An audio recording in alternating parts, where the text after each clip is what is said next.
আওয়ামী নেতারা নিজেরাই বাঁচাচ্ছেন ভারতীয় আধার কার্ড পাসপোর্ট। এবং সর্বশেষ জানাবো খালেদা তারেকের সঙ্গে জামায়াত আমিরের সাক্ষাৎ কি বার্তা দিচ্ছে। এতক্ষণ শুনছিলেন সংবাদ শিরোনাম, এবার বিস্তারিত। আওয়ামী নেতারা নিজেরাই বাঁচাচ্ছেন ভারতীয় আধার কার্ড পাসপোর্ট। ভারতীয় জাতীয় নিরাপত্তার বিরুদ্ধে গুরুতর হুমকি হিসেবে এক বাংলাদেশি নাগরিককে গ্রেফতার করেছে ভারতের এনফোর্সমেন্ট ডিরেক্টরেট।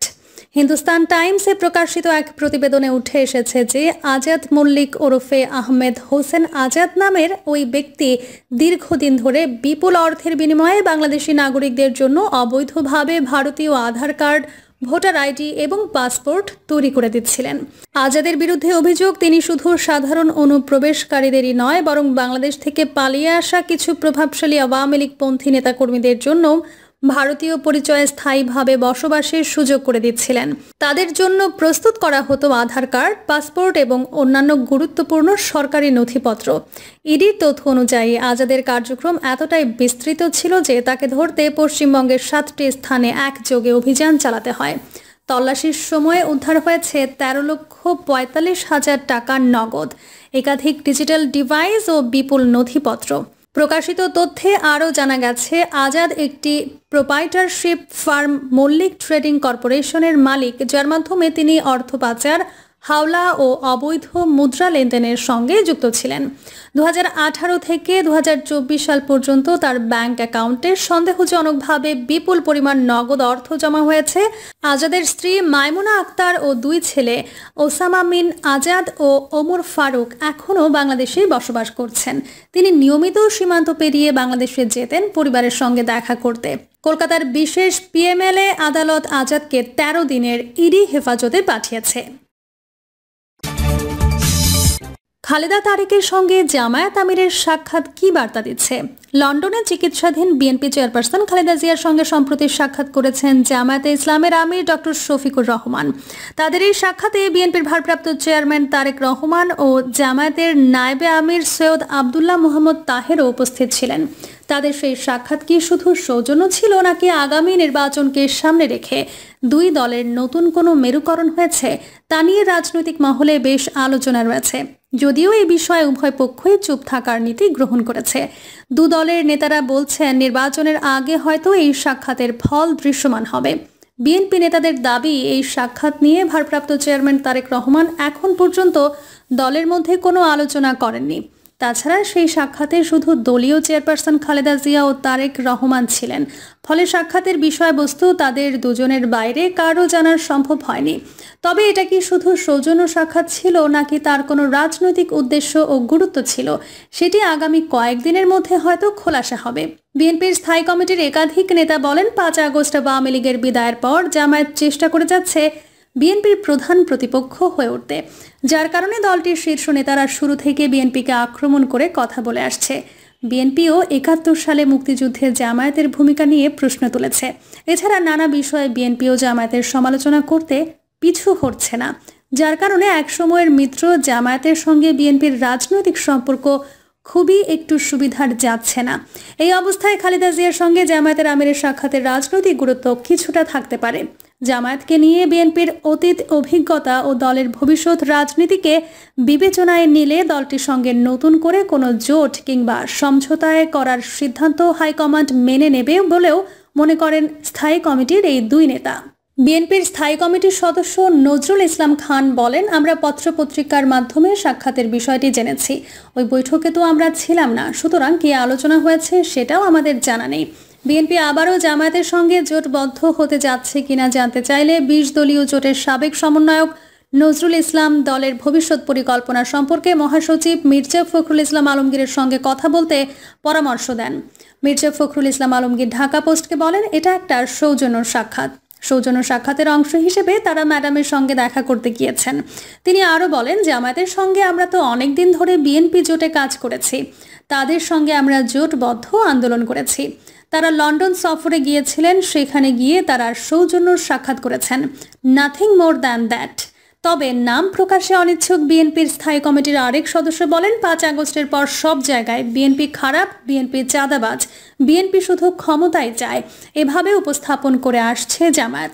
এক কথায় বলা যেতে পারে 5 আগস্টের পর বিএনপির সবচেয়ে বেশি বিরোধিতা করে আসছে জামায়াত। সেই জামায়াতের সঙ্গে জোটবদ্ধ কিংবা আসন সমঝোতা করে বিএনপি আগামী নির্বাচনে অংশগ্রহণ করবে এমন সিদ্ধান্ত দলের হাইকমান্ড নেবে বলে আমি ব্যক্তিগতভাবে মনে করি না। বিএনপির এই নেতা আরও বলেন, জামায়াতকে নিয়ে বিগত 15 বছরের বেশি সময় ধরে বিএনপি বেশ বেকায়দায় ছিল। সেখান থেকে 2024 সালের নির্বাচনের আগে 20 দলীয় জোট ভেঙে দেওয়া হয়েছিল, যার পরিপ্রেক্ষিতে শেষ পর্যন্ত জামায়াতের সঙ্গ ত্যাগ করতে পেরেছে বিএনপি। আর এখন নতুন করে কিছু হওয়ার সম্ভাবনা খুবই কম। এই নেতা বলেন, এই সাক্ষাতের বিষয়টি যদি কোনো ব্যক্তির সামনে আনেন তাহলে তিনি কোনো পক্ষপাতদুষ্ট ব্যক্তি এবং তার উদ্দেশ্য কি সেটা সবাই জানে। সুতরাং এ নিয়ে বেশি কিছু বলারও নেই। বিএনপির সম্পাদক মণ্ডলীর এক নেতা বলেন, ম্যাডাম খালেদা জিয়া পার্টির প্রধান এবং জামায়াতের আমিরও পার্টির প্রধান। দুই দলই দীর্ঘ সময় জোটগত রাজনীতি করেছেন। এখন জামায়াতের আমির যেহেতু লন্ডনে গেছেন, স্বাভাবিক সৌজন্যতার অংশ হিসেবে তিনি ম্যাডামের সঙ্গে সাক্ষাৎ করেছেন। তবে তাদের সাক্ষাতের বিষয়টি নিয়ে এখনও দলের মধ্যে সেইভাবে আলোচনা হয়নি। তবে রাজনীতিতে কখন কি হয় বলা যায় না। বিএনপির মিডিয়া সেলের অন্যতম সদস্য সাইরুল কবির খান ঢাকা পোস্টকে বলেন, খালেদা জিয়া অসুস্থ, লন্ডনে চিকিৎসাধীন আছেন। পত্রিকায় দেখেছি জামায়াত ইসলামের আমির লন্ডন সফরের সময় তার সঙ্গে সাক্ষাৎ করেছেন। এর বাইরে আর আমি কিছু বলতে পারবো না। জামায়াতের পক্ষ থেকে বলা হচ্ছে, সাবেক জোট নেত্রী খালেদা জিয়া চিকিৎসার জন্য লন্ডনে যাওয়ার আগে তার সঙ্গে সাক্ষাতের সুযোগ হয়নি জামায়াতের। এখন দলের আমির সাংগঠনিক কাজে লন্ডন সফরে গেছেন। সেখানে আগে থেকে চিকিৎসাধীন ছিলেন খালেদা জিয়া। সেখানে সাবেক রাজনৈতিক সহকর্মীর চিকিৎসার খোঁজ নেওয়াটা স্বাভাবিক ভদ্রতার বিষয়। এখানে কোনো রাজনৈতিক উদ্দেশ্য নেই। এই বিষয়ে জামায়াতে ইসলামের সেক্রেটারি জেনারেল মিয়া গোলাম পরোয়ার ঢাকা পোস্টকে বলেন, বেগম জিয়া 3 বারের প্রধানমন্ত্রী। দীর্ঘ 22 বছর আমরা একসঙ্গে রাজনীতিতে সহযোগী এবং জোট নেত্রী হিসেবে ছিলেন। ফলে আমাদের আমির নিজস্ব এবং সাংগঠনিক কাজে ইউরোপ সফরে গিয়েছিলেন। যেহেতু খালেদা জিয়া অসুস্থ এবং মজলুম, তিনি সেখানে চিকিৎসাধীন রয়েছেন, তাই একজন অসুস্থ সহকর্মীর শারীরিক খোঁজ খবর নিতে গিয়েছিলেন। এখানে অন্য কোনো ব্যাপার বা কোনো উদ্দেশ্য নেই। জোটবদ্ধ রাজনীতি হচ্ছে গণতান্ত্রিক রাজনীতির একটা রীতি বলে উল্লেখ করে জামায়াত নেতা গোলাম পরোয়ার বলেন, তবে এখনই সবকিছু বলার পরিস্থিতি পরিপক্ক হয়নি। নির্বাচনী মেরুকরণ আরও অনেক হবে। যারা ফ্যাসিবাদ বিরোধী আন্দোলনে ছিল, জুলাই মিত্র যারা, তাদের সঙ্গে জাতীয় ঐক্যের পরিবেশ সৃষ্টি হলে এবং নির্বাচনী যে কোনো ঐক্যে জামায়াতে ইসলামী থাকবে উল্লেখ করে তিনি বলেন, এটা আমাদের নীতিগত সিদ্ধান্ত, কিন্তু কখন কার সঙ্গে কিভাবে হবে সেটা বোঝার জন্য আরও একটু সময় লাগবে বলে মনে করেন গোলাম পরোয়ার।